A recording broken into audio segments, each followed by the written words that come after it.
Bear with me one moment while we get streaming here. All right. Hello, everyone, and welcome to another Brilliant Metrics webinar. Today, we are talking about easy wins to be more data-driven. And when we say 3 easy wins, these are 3 easy wins, but we're going to go a little bit deeper than easy on each one. So I want to make sure you take away the value from each one of these easy wins, but then for those of you that are a little bit further along in your journey, I want to go a little bit deeper on each one as well. So diving in, a little bit of housekeeping. First of all, please do ask questions. You can ask those questions into the chat, and I will respond to them live if possible.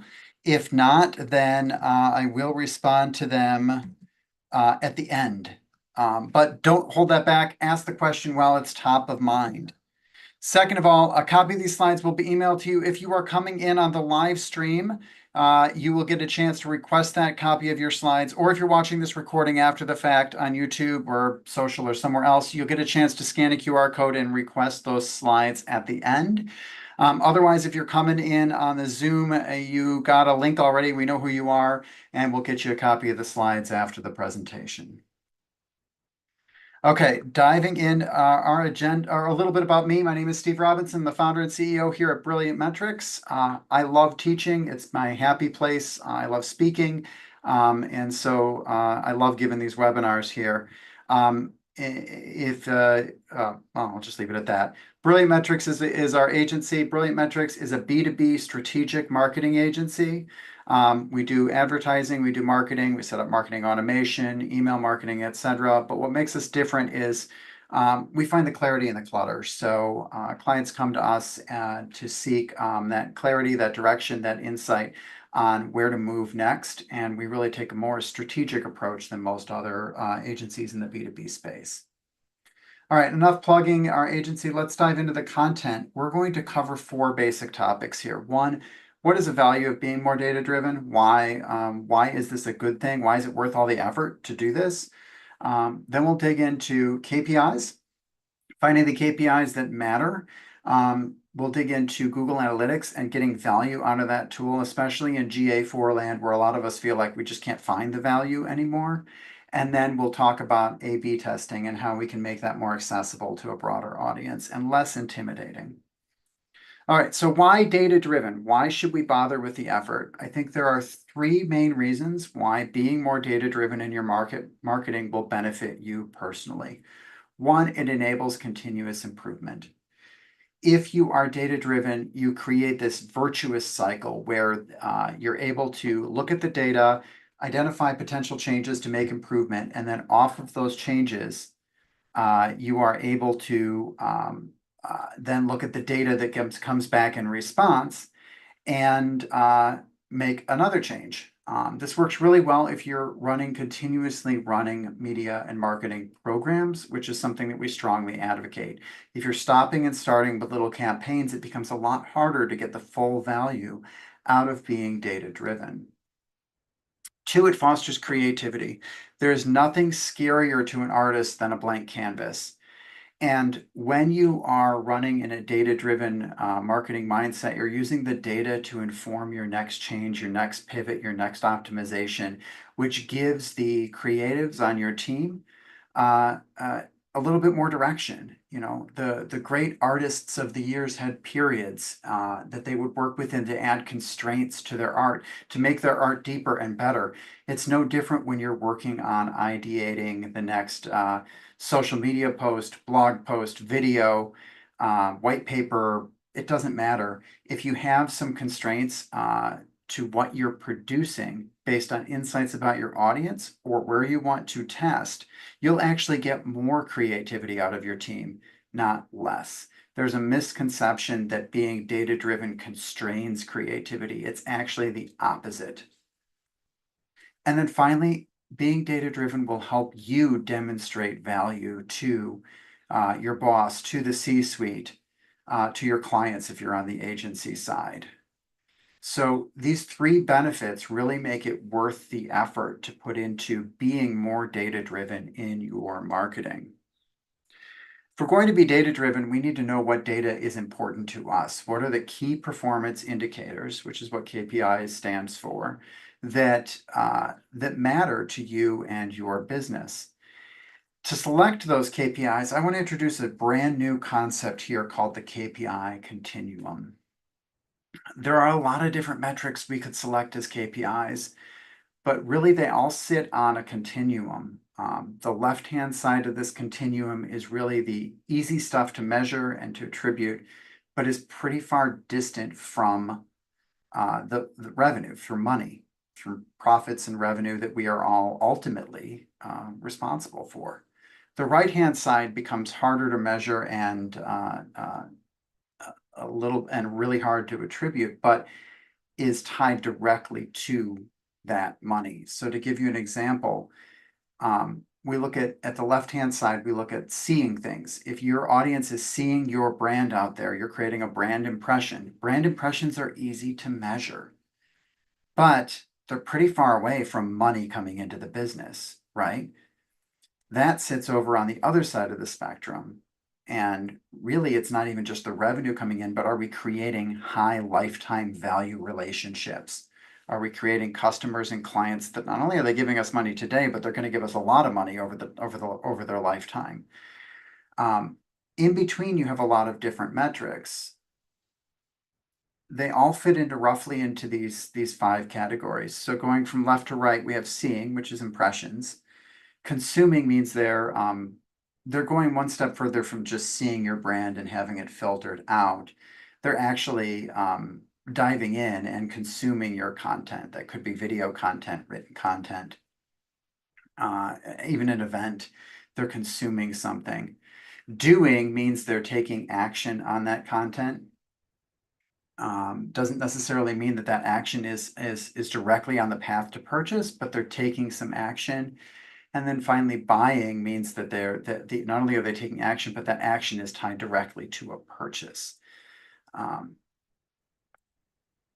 The metrics or KPIs on the left end of the spectrum, they're leading. And when we say a metric or a KPI is leading or a leading indicator, it means that when we make a change, we're going to see a response to that change right away. If we change our budget, we're going to see a change in impressions immediately. If we change where we're buying those impressions, we're going to see a change in the impressions that are bought immediately, right? We don't have to wait. There's no delay for the change we made to have an impact on the output of the KPI. Those metrics on the left-hand side, the further left you go, the easier they are to attribute, meaning we know where those impressions came from because it's wherever we put the logo, the brand, the ad, the content, right? That's where we got the impression from. We can tie the investment directly back to the impressions we got and know exactly how much we paid for those impressions. There's no mysterious impressions popping up that we don't know where it came from. And an impression didn't come from 2 or 3 different places. It came from one. So it's really easy to tie impressions as a metric back to our investment of time and money. As you move to the right, it gets harder to make those connections, either because that metric resulted from multiple places. If you look at lifetime value, do we know where that came from? No, not necessarily. Or there's a longer time delay. On the left-hand side of the continuum, we have KPIs with lots of data points. These things happen all the time. We're constantly producing these impressions, right? But as we move to the right, the data points become fewer. The percentage of, or the number of times that metric hits is fewer in a given day, week, or month. Moving to the right, the opposite is true. These are lagging indicators.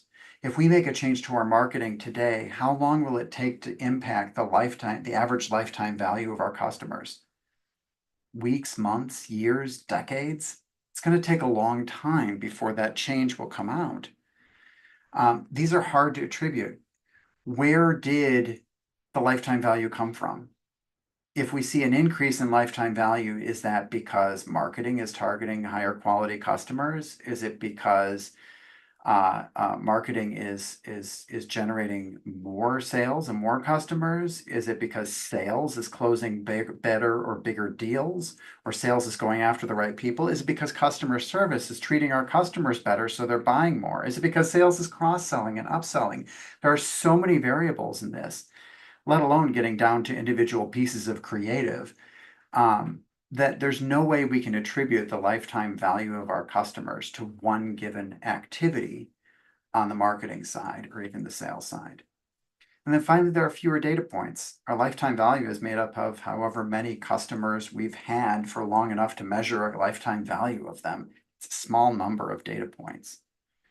In between here, there are lots of different metrics, and I just threw the ones that we'll often end up measuring. But you might have metrics that aren't on this list, but they probably have a point on the continuum, and you should be able to figure that out to understand how you want to treat those metrics.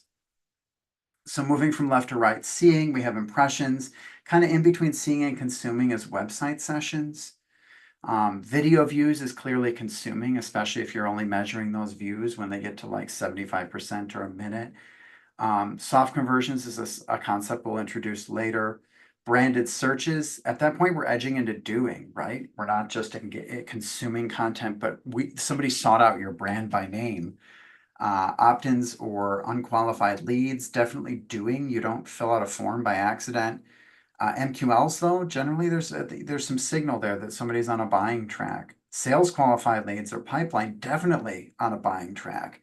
Then we hit revenue, and then finally that lifetime value. So as you can see, as we move from left to right, those metrics are definitely closer to the money. They're also harder to game, right? Either intentionally or unintentionally. It's a lot harder for you to, let me start the other side. It's relatively easy for you to buy impressions in the wrong place. Or to buy really cheap impressions that look good from a vanity perspective. Look, we're getting our brand out there, umpteen million times a day, right? But if they're all garbage impressions and they're only being viewed by bots, or they're below the fold for paid media, or they're just the wrong people, it's not helping you.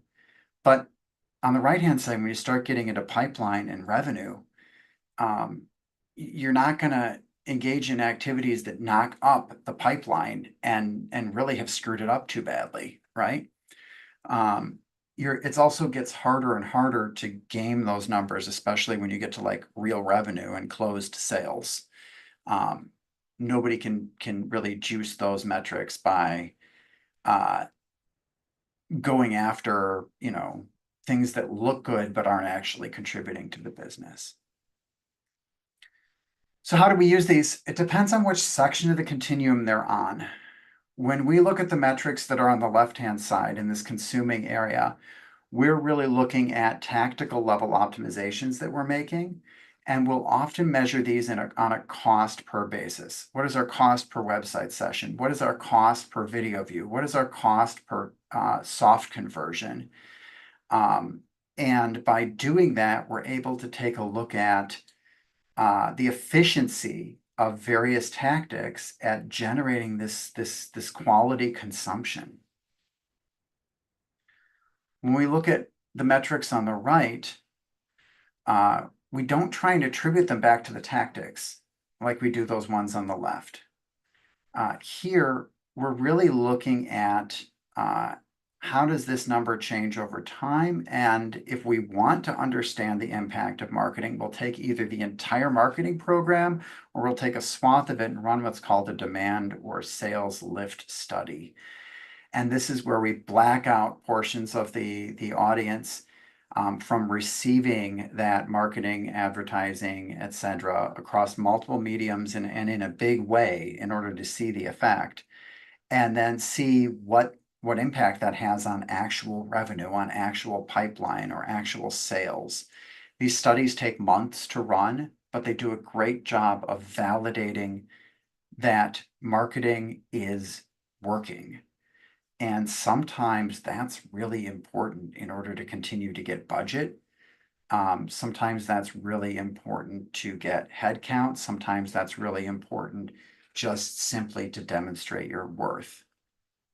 Sometimes it's helpful to black out a big chunk of that. Maybe it's an entire audience. We'll often separate out our demand lift studies into focused on channel or referral partners versus our end users and black out one or the other to get an idea of which one of those actually has a bigger impact. The middle ones are interesting. Here, I think the primary use of these is we just want to make sure that graph is continuing to go up and to the right. You know, outside of industry forces, if you have seasonality or the whole industry is down, you're going to see these go down. But otherwise, if you're doing a good job of optimizing the consuming metrics, then you should see your doing metrics going up. Every so often we'll optimize a consuming metric only to find out we actually optimized that for the wrong audience. And now our doing metrics went down. And that's a good indication that we made a wrong turn and we need to go back and look at what we did.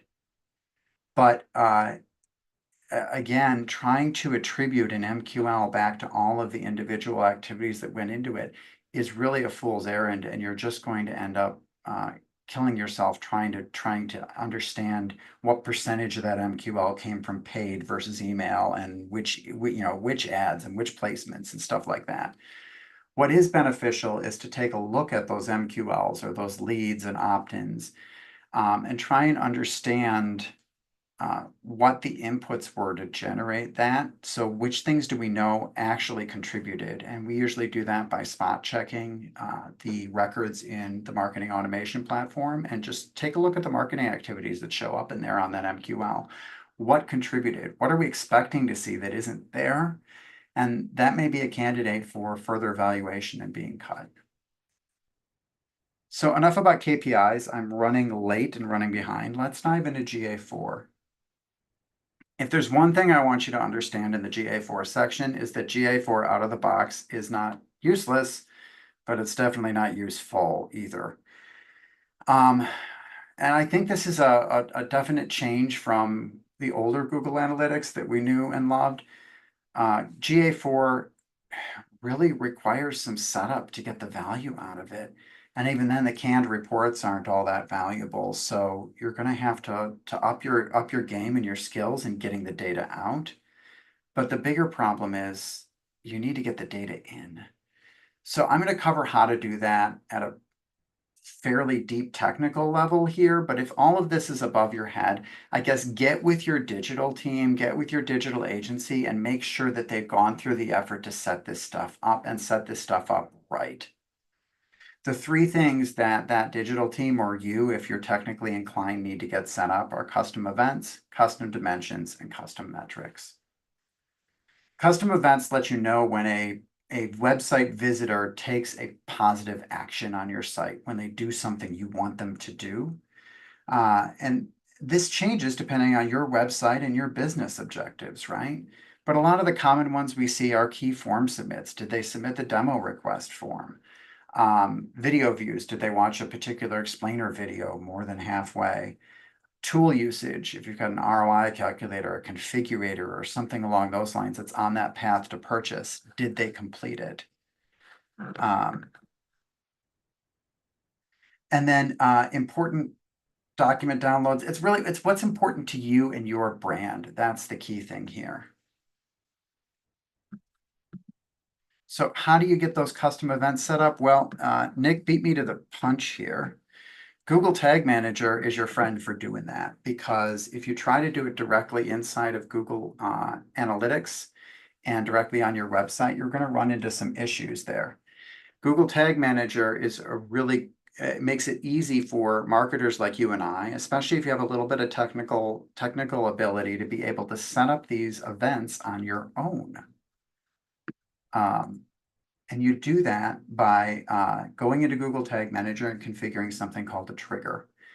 There's lots of videos on YouTube that'll help you figure out how to do this. Just Google triggers in GTM or Google Tag Manager. And you'll be able to figure out how to tell Google Tag Manager to detect when somebody submits that form or clicks that download button or does that thing, right? Once you have Google Tag Manager detecting that, You set up something called an event tag that goes and pushes that information over to Google Analytics and says, hey, Google Analytics, somebody did the thing. You're going to have to give that thing a name. And then there's an opportunity to pass additional data over there too. Again, if this is above your technical level, get with your digital agency and have them help you with this, because it's a one-time setup and the value will be there the whole time you're running the site.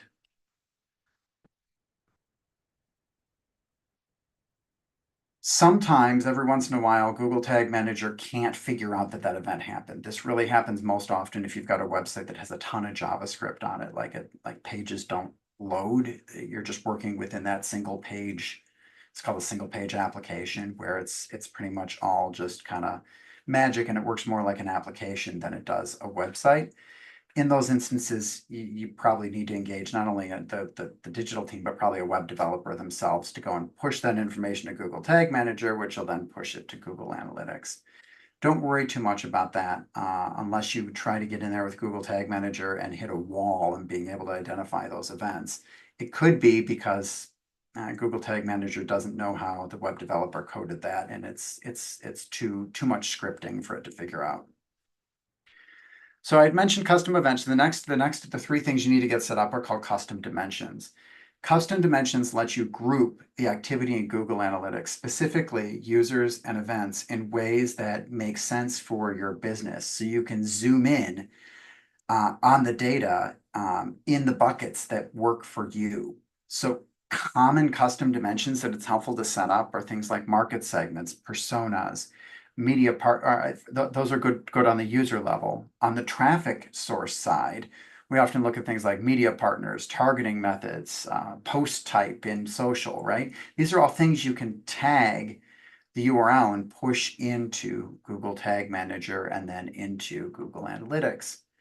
When you go to set these up, again, Tag Manager is your friend. You're either going to be getting this information from the URL, or you're going to be getting it through some sort of a bridge between that user record and the and Google Tag Manager. A little bit of a shameless plug here. Brilliant Metrics actually has two proprietary tools for user data. Marketo, Mautic, or HubSpot to GTM. We've built a bridge for any of those three marketing automation systems to pull user data. We also have a tool called SegmentWire that goes and identifies which buckets people are in based on their behavior. So you can start to bucket your users inside of Google Analytics based on their past activity in a really kind of a smart scored way. And then we also have a tool called Happy URL that lets you pack as much information as you want into a short URL about where that traffic came from. So you can tag your social posts with all kinds of different values in it. You can tag all of your paid media with how it's targeted, the platform, where it ran, all kinds of stuff. Those are proprietary tools to us for our clients. For you, you're going to have to just work within what you can fit inside of a URL and what you can get through plugins or whatever on user data, getting that passed into Google Tag Manager. The third thing is custom metrics. When we look at custom metrics, here there are really two types. So the first type is what we call frequency metrics. We just want to count things. We want to know how often somebody scrolled beyond 50% on a web page, or how often they downloaded the thing, or how often they submitted a form. These are like did or did not kind of situations, and we're just counting. The other type of metric that we'll build in as a custom metric is a cumulative metric. This is something that adds up over time, often in the form of either time or dollars. So it could be minutes of video watched, but just happens to be neither time or dollars. But often it's like dollars added to cart or dollars checked out, revenue. It could also be amount of focus time on a given page, or pixels scrolled, which is something we've never measured, but would be really fun to measure. These cumulative metrics just kind of add up over time on a given user within a session, or over the total length of time for the user. I want to come back to the frequency metrics though, because there's a special frequency metric that we set up for every single client that I think you might get some value out of. And this is what we call a soft conversion. So a lot of marketers just consider a conversion, but then they're trying to figure out, well, what does a conversion mean? Because if somebody submits a form asking for a meeting to buy, that's clearly a conversion. If somebody checks out uh, an e-commerce cart, that's clearly a conversion. But what if somebody submits the form for a email sign up? Well, that's not really a conversion, but it's a really good event that we want to track, and it's really important. So we introduced this idea of a soft conversion, meaning somebody got to a web page and then they did something that indicated they were in the right place. This really helped us optimize media because now we understand not only are we driving traffic, but we're driving quality traffic that is in the right place at the right time and taking good actions. And those soft conversions include things like scrolling past 50%, watching a video beyond 75%, filling out that newsletter subscribe, or interacting with some interactive element. Those are all considered our soft conversion. And all we do to track them is we pass a metric with a value of 1 that makes it a counting metric. So we're just counting it anytime that event happens. If it's one of those soft conversion events, we increment that metric for soft conversions by 1. And that just comes back again to Tag Manager. So when that event tag fires, you have an opportunity to pass additional information, and those can be dimensions or metrics. But in both cases, it's just a matter of adding a value to that list and then setting up Google Tag Manager, or I'm sorry, Google Analytics on the other side to listen for it.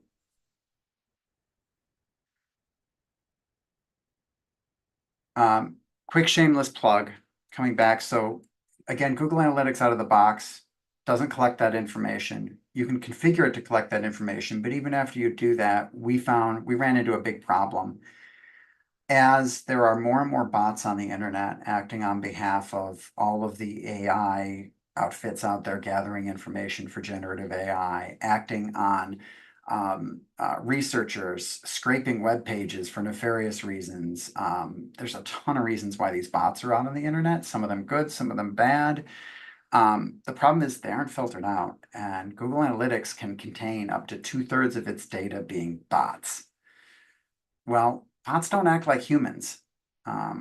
Bots will act the same regardless of the quality of the content, right? And so you want to get that data out of there in order to find the signal in the noise. So we actually built a tool to do that called Bot Badger. It's available. It's on sale right now, as a matter of fact. And it sits in between your website and Google Tag Manager and gets all that noise out so that you're only looking at human data inside of Google Analytics, or at least 90-something% of the data inside of Google Analytics is human.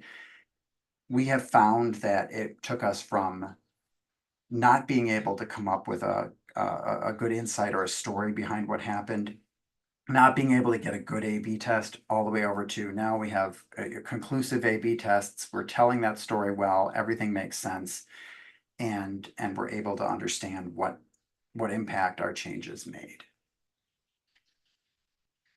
Okay, moving from Google Analytics over to A/B testing. Everything I covered on the Google Analytics was a little intimidating, and I apologize for that. I want to make A/B testing the opposite and not intimidating. So while I'm going to go a little bit deep, the key takeaway I want you to take out of this is that there are easy ways to get started with A/B testing that you can do today that don't require a degree in statistics or a ton of effort and time to get set up. And then there are better and deeper ways to do that activity further down the road as you become more mature and get further evolved in how you approach that. So what is an A/B test? An A/B test is simply presenting two different versions of content or creative to see which one wins, which one actually outperforms the other. The next level of that, though, is making sure that not only are you doing this test to see who wins, but if you're doing it well, you're also getting an insight about your audience. You're getting an understanding of what makes somebody tick so that you can start out with your best foot forward on your next creative or content, right? And we'll talk about how to do that in a moment. Why should you do A/B testing? Because it adds up over time. They're often really small gains, 10%, 5%, 50% but they add up over time. And every single time you make one of those incremental improvements, just like compounding interest in a bank account or your investments, it adds up. The insights that you gain can influence your marketing for years to come. If not only are you figuring out that A, B, B, but you understand why, then you can take that insight and go and apply it to the next creative and the next creative and the next creative. And those also compound over time.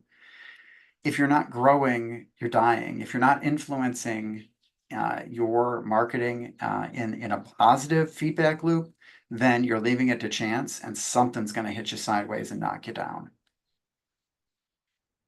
So when you go to execute these A/B tests, there's two places you can do it, and how you do it's completely different depending on which place you're doing it. The first place is creative. This is where you're presenting an offer to an audience. That could be a banner ad, it could be an email, it could be a postcard. The second place is in content. This is after somebody has clicked or engaged with that offer and now they're on a landing page, or maybe they're just browsing your website and they hit that page. Here, you're trying to get the desired action out of the user on that page. In the case of a blog content, it's just, could you be just scrolling to the bottom and reading the whole post? But in the case of a squeeze page, like a demo, schedule a demo page or a request a meeting page, you're trying to get those conversions. The tools you use are going to be different. If you're testing creative, you're going to do that in the platform that is presenting that offer. So that's going to be your ad platforms, your Facebooks, your LinkedIn's, your Google Ads, etc. If it's email, it'll be the email platform. For content, you have to install something on your website in order to be able to run these A/B tests. And there are a lot of tools out there. There used to be a really great free one called Google Optimize. Google sunsetted that product a couple of years ago. And now we're stuck paying for it. We have found Crazy Egg to be the most cost-effective and still good tool. And so we'll generally recommend clients purchase a Crazy Egg subscription if we're going to be running A/B tests on the website. All right, let's talk about testing creative on the left. This is where, again, something is better than nothing, and I want to inspire and encourage everyone in this call to start running some basic A/B tests with the content and the creative that you're putting out there. Most platforms will let you run multiple creatives at the same time and optimize for the one that runs better. There's also, in many platforms, you can run what's called dynamic creative, where you put in 5 different headlines and 5 different bits of copy and 5 different, CTAs, and then it goes and mix and matches and finds the best ones. If you don't do anything else, do this, because the algorithm, the machine will go figure out which one's best and then run with it. And you can go back and peek and see what won.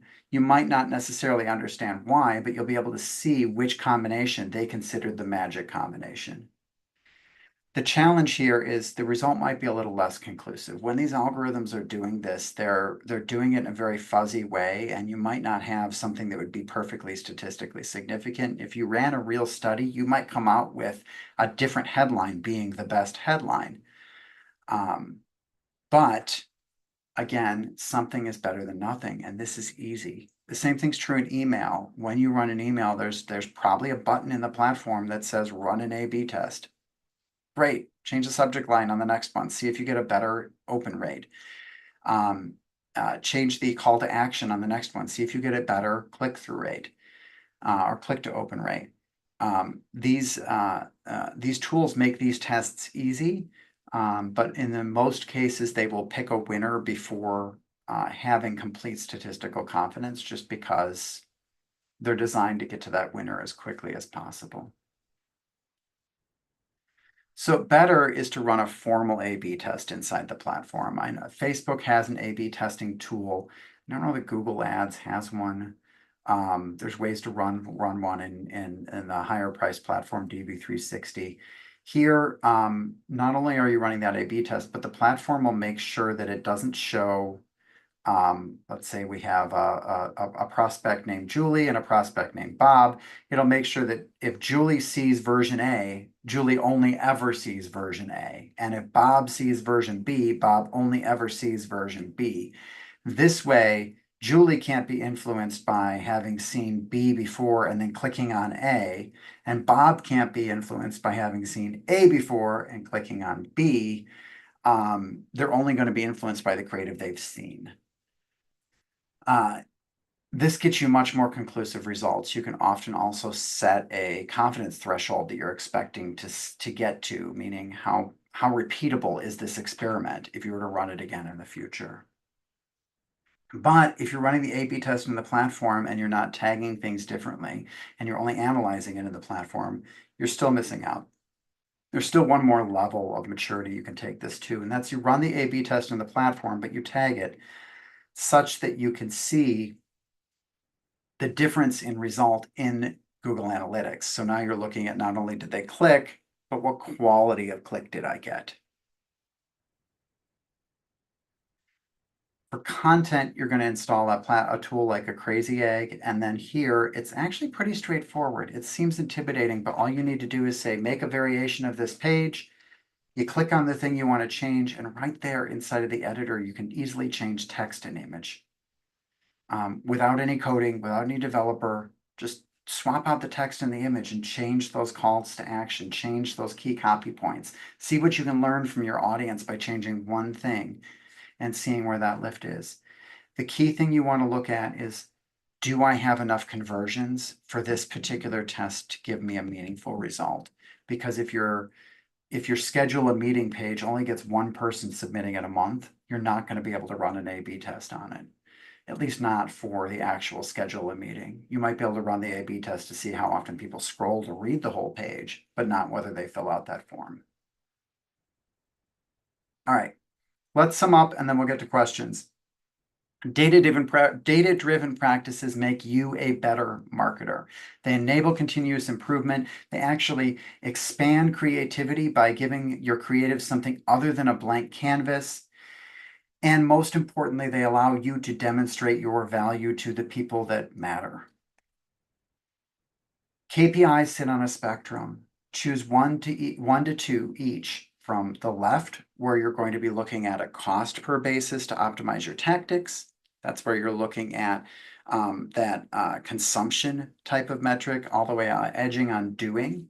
You're going to look at the middle section to make sure the graph is going up and to the right over time. And then you're going to look on the right-hand side of the continuum for ultimate impact. And if you need to validate your impact, that's where you run that demand lift or a sales lift study on those numbers on the right. Do not try to attribute anything that isn't on the left-hand side of the continuum, because if you do and you try to tie those KPIs back to activity, you will fail, or worse than that, you'll think you're succeeding and optimize the wrong things. Inside of Google Analytics, you yourself, if you're talented enough after your web team has installed Google Tag Manager, go in and set up the triggers and events. If you're not talented enough, pay your agency, your web team, hound the developer in the IT department to get this stuff set up, because it's a one-time setup and then you get the benefit the whole time you're using Google Analytics. But get custom events, dimensions, and metrics set up. If you feel so inclined, check out Bot Badger at botbadger.com and get the noise out of your Google Analytics. There are two places to create A/B tests, creative and content. Creative is easier. You can just set up variants inside of the platform, use dynamic content, or set up multiple ads and see which ad wins. Content gets a bit trickier. You have to install a tool, but it's still Crazy Egg, Visual Website Optimizer, Optimizely. These are all totally accessible tools. Once the dev team has them installed on the site, you can go in and create these tests yourself. This is not rocket science. Any A/B test is better than not testing, so do what's accessible to you. And with that, I will open things up to questions. I haven't seen anything in the chat as we've been going. But please post something now if you have a question. I'm not getting any questions. I'll give you just another minute to type or scan these QR codes. The one on the left will let you follow us on LinkedIn, where we post about these webinars, events, and other fun stuff. The one in the middle, schedule some time with me if you want to dig in one-on-one on your specific situation. And the one on the right is really just if you're coming in on a recording on YouTube or somewhere else, or you're coming in on the live stream to let you get access to the slides and recordings. All right, it's looking like I either did a great job or I lost everybody completely, because I've got no questions to answer. So with that, I hope hold on. Is there a minimum audience size to use A/B testing? Um, the answer is yes and no, but it's not a matter of understanding the audience size. There's actually a tool. Well, first of all, Brenda, we've got a really great webinar that dives deep into A/B testing. It's on demand on our website. So if you go to under knowledge on demand, you'll find there's an A/B testing webinar in there. Just search for Brilliant Metrics A/B webinar. That'll dig deep into the how to set that audience size, but you're going to want to use something called a sample size calculator if you really want to guarantee you're going to get the best result out of your A/B testing. But again, some A/B testing is better than doing it perfectly by the book. So don't get dragged down into feeling like you need to have those sample sizes perfect. Dig in, start testing, and see what you can produce. All right. I think that's it. With that, I hope everybody has a wonderful day, and Nick, I'll follow up with you separately.